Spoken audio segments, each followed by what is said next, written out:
सासु लाई दे तू हो, सासु लाई दे तू के लवा कई पात सुनीत भगवान के कथा। सासु आनी दे तू के लवा कई पात सुनब भगवान के कथा। सोने की थाली माजे मना परोस्यो, सासु जेवना पे हो, सासु जेवना पे लुअटई काला नाग सुनब भगवान के कथा। सासु लाई दे तू के लवा कई पात सुनब भगवान के कथा।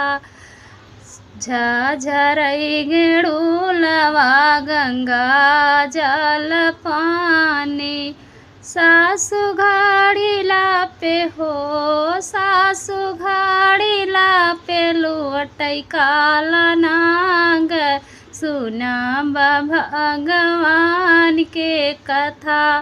सासु घाड़ीला पे लुअटई काला नाग सुनब भगवान के कथा।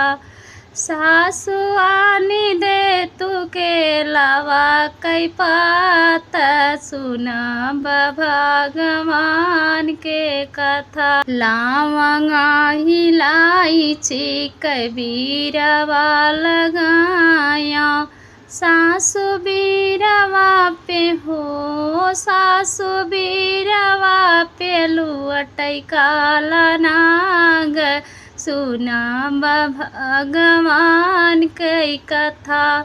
सासु बीरवा पे हो, सासु बीरवा पे लुअटई काला नाग सुनब भगवान के कथा। सासु लाई दे तू के लवा कई पात सुनब भगवान के कथा। फूला में चुनी बीनी से जिया लगायो, सासु से जिया पे हो, सासु से जिया पे लुअटई काला नाग सुनब भगवान के कथा।